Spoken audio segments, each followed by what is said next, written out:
Assalamualaikum warahmatullahi wabarakatuh. Perkenalkan, nama saya Siti Khadijah Nur Indah Berliani dari jurusan Pendidikan Bahasa Arab YIN Syekh Nurjati Cirebon kelas 4B. Pada kesempatan kali ini saya akan menjelaskan tentang model pembelajaran bahasa Arab.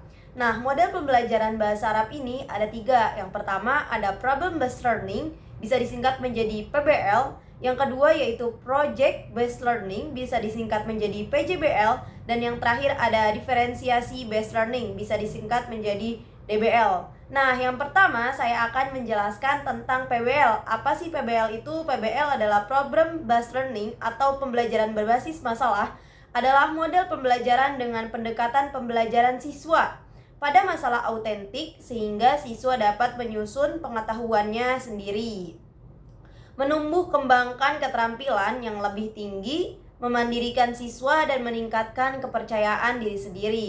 Karakteristiknya apa aja sih? Yang pertama ada pengajuan masalah atau pertanyaan, pengaturan pembelajaran berkisar pada masalah atau pertanyaan yang penting bagi siswa maupun masyarakat. Pertanyaan dan masalah yang diajukan itu haruslah memenuhi kriteria autentik, jelas, mudah dipahami, luas, dan bermanfaat. Yang kedua yaitu ada ketertarikan dengan berbagai macam disiplin ilmu masalah yang diajukan dalam pembelajaran berbasis masalah. Hendaknya mengaitkan atau melibatkan berbagai disiplin ilmu. Yang ketiga ada penyelidikan yang autentik. Penyelidikan yang diperlukan dalam pembelajaran berbasis masalah bersifat autentik. Selain itu, penyelidikan diperlukan untuk mencari penyelesaian masalah yang bersifat nyata. Siswa menganalisis dan merumuskan masalah, mengembangkan dan meramalkan hipotesis, mengumpulkan dan menganalisis informasi, melaksanakan eksperimen, menarik kesimpulan, dan menggambarkan hasil akhir. Yang keempat ada menghasilkan dan memamerkan hasil atau karya pada pembelajaran berbasis masalah. Siswa bertugas menyusun hasil penelitiannya dalam bentuk karya dan memamerkan hasil karyanya. Artinya, hasil penyelesaian masalah siswa ditampilkan atau dibuatkan laporannya. Yang kelima ada kolaborasi pada pembelajaran masalah. Tugas-tugas belajar berupa masalah harus diselesaikan bersama-sama antar siswa dengan siswa, baik dalam kelompok kecil maupun besar, dan bersama-sama antar siswa dengan guru. Tujuan utama pembelajaran berbasis masalah ini yaitu adalah pengembangan kemampuan berpikir kritis dan kemampuan pemecahan masalah, dan sekaligus mengembangkan kemampuan peserta didik untuk secara aktif membangun pengetahuan sendiri. Peran gurunya ini adalah menjadi fasilitator. Peran siswanya adalah sentral pendidikan atau pusat pendidikan.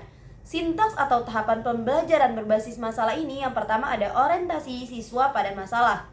Guru menjelaskan tujuan pembelajaran, logistik yang dibutuhkan, memotivasi siswa agar terlihat pada aktivitas pemecahan masalah yang dipilih. Yang kedua ada organisasi siswa untuk belajar. Guru membantu siswa mendefinisikan dan mengorganisasikan tugas belajar yang berhubungan dengan masalah tersebut. Yang ketiga ada membimbing penyelidikan individual dan kelompok. Guru mendorong siswa untuk mengumpulkan informasi yang sesuai, melaksanakan eksperimen untuk mendapatkan penjelasan dan pemecahan masalahnya. Yang keempat ada mengembangkan dan menyajikan hasil karya. Guru membantu siswa merencanakan dan menyiapkan karya yang sesuai, seperti laporan, video, dan model, serta membantu berbagai tugas dengan temannya. Yang kelima ada menganalisis dan mengevaluasi proses pemecahan masalah. Guru membantu siswa melakukan refleksi atau evaluasi terhadap penyelidikan dan proses-proses yang mereka gunakan. Nah, yang kedua ada PJBL, Project Based Learning, atau pembelajaran berbasis proyek adalah model pembelajaran yang terpusat pada siswa untuk membangun dan mengaplikasikan konsep dari proyek yang dihasilkan dengan mengeksplorasi dan memecahkan masalah di dunia nyata secara sendiri. Karakteristik yang pertama ada sentralitas pertama. Proyek merupakan kurikulum. Pada proyek PJBL ini, proyek merupakan inti strategi mengajar. Siswa berkutat dan belajar konsep inti materi melalui proyek. Kedua, keterpusatan yang berarti jika siswa sesuatu di luar kurikulum, maka tidaklah dikategorikan menjadi sebagai PJBL. Yang kedua, proyek PJBL difokuskan pada pertanyaan atau problem yang mendorong siswa mempelajari konsep-konsep dan prinsip-prinsip inti atau pokok dari mata pelajaran. Definisi proyek bagi siswa harus dibuat sedemikian rupa agar terjalin hubungan antara aktivitas dan pengetahuan konseptual yang melestarikan. Yang ketiga, proyek melibatkan siswa pada penyelidikan konstruktivitas. Sebuah penyelidikan dapat berupa perancangan proses, pengambilan keputusan, penemuan masalah, pemecahan masalah, penemuan atau proses pengembangan model. Yang keempat ada inti proyek bukanlah berpusat pada guru berupa teks aturan atau sudah dalam bentuk paket tugas. PJBL lebih mengutamakan kemandirian, pilihan, waktu, kerja yang tidak bersifat kaku dan tanggung jawab siswa daripada proyek tradisional dan pembelajaran tradisional. Yang kelima adalah proyek adalah realistis. Karakteristik proyek memberikan kuantitikan pada siswa. Karakteristik ini boleh meliputi topik, tugas, peranan yang dimainkan siswa, konteks di mana kerja proyek dilakukan, produk yang dihasilkan, atau kriteria di mana produk-produk atau unjuk kerja dinilai. Tujuan PJBL adalah kemandirian siswa dalam belajar untuk menyelesaikan tugas yang dihadapinya. Peran gurunya ini adalah fasilitator, peran siswanya sentral pendidikan atau pusat pendidikan. Sintaks atau tahapan PJBL yang pertama, penentuan pertanyaan mendasar pembelajaran dimulai dengan pertanyaan esensial, yaitu pertanyaan yang dapat memberi penugasan siswa dalam melakukan suatu aktivitas. Pertanyaan disusun dengan mengambil topik yang sesuai dengan realitas dunia nyata dan dimulai dengan sebuah investigasi mendalam. Pertanyaan yang disusun hendaknya tidak mudah untuk dijawab dan dapat mengarahkan siswa untuk membuat proyek. Guru berusaha agar topik yang diangkat relevan untuk para siswa. Yang kedua ada menyusun perencanaan proyek. Perencanaan dilakukan secara kolaboratif antara guru dan siswa. Dengan demikian, siswa dihadapkan akan merasa memiliki atas proyek tersebut.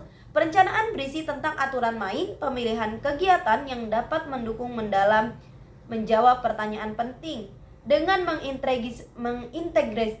mengintegrasikan berbagai materi yang mungkin serta mengetahui alat dan bahan yang dapat diakses untuk membantu penyelesaian proyek. Yang ketiga ada menyusun jadwal guru dan siswa secara kolaboratif, menyusun jadwal kegiatan dalam menyelesaikan proyek. Yang keempat ada memantau siswa dan kemajuan proyek. Guru bertanggung jawab untuk memantau kegiatan siswa selama menyelesaikan proyek. Pemantauan dilakukan dengan cara memfasilitasi siswa pada setiap proses. Dengan kata lain, guru berperan menjadi mentor bagi aktivitas siswa. Agar mempermudah proses pemantauan, dibuat sebuah rubrik yang dapat merekam keseluruhan kegiatan yang penting. Yang kelima adalah penilaian hasil. Penilaian dilakukan untuk membantu guru dalam mengukur ketercapaian standar kompetensi, berperan dalam mengevaluasi kemajuan masing-masing siswa, memberi umpan balik tentang tingkat pemahaman yang sudah dicapai siswa, membantu guru dalam menyusun strategi pembelajaran berikutnya. Yang keenam ada evaluasi. Pengalaman pada akhir proses pembelajaran, guru dan siswa melakukan refleksi terhadap kegiatan dan hasil proyek yang sudah dijalankan. Proses refleksi dilakukan baik secara individu maupun kelompok. Pada tahap ini, siswa diminta untuk mengungkapkan perasaan dan pengalamannya selama menyelesaikan proyek. Guru dan siswa mengembangkan diskusi dalam rangka memperbaiki kinerja selama pembelajaran, sehingga pada akhirnya ditemukan suatu temuan baru atau new inquiry untuk menjawab permasalahan yang diajukan pada tahap pertama pembelajaran. Selanjutnya ada model pembelajaran ketiga, DBL. Differential Based Learning adalah proses belajar siswa yang difasilitasi guru dengan cara berbeda dalam implementasi komponen-komponen pembelajaran. Perbedaan tersebut tampak dalam tujuan dan target belajar, penentuan materi, cara belajar, media dan alat bantu belajar, dan standar ketercapaian hasil belajar. Karakteristiknya yang pertama, menghormati individu pembelajaran yang memunculkan keinginan untuk mengenal dan memahami setiap peserta didik lebih dalam sehingga terjalin hubungan saling menghargai.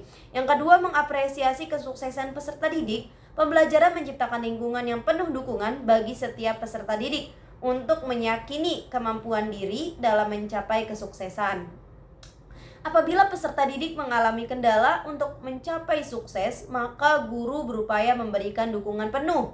Yang ketiga, membangun membangun komunitas atau kelompok belajar, guru berfokus untuk membantu setiap peserta didik menyadari perannya selama pembelajarannya dengan kelompok belajar positif, sehingga dapat produktif menciptakan kekuatan belajar kelas dengan adanya saling menghormati dan membantu. Keempat, menyediakan kurikulum berkualitas tinggi. Guru mendukung seluruh peserta didik dalam mengembangkan keterampilan dan sikap yang diperlukan untuk melakukan setiap pekerjaan dengan hasil maksimal melalui rancangan kurikulum yang berkualitas. Rancangan kurikulum yang berkualitas artinya konten materi, capaian pembelajaran, media, metode, dan penilaian dapat diakses oleh seluruh peserta didik dengan keberagaman kemampuan.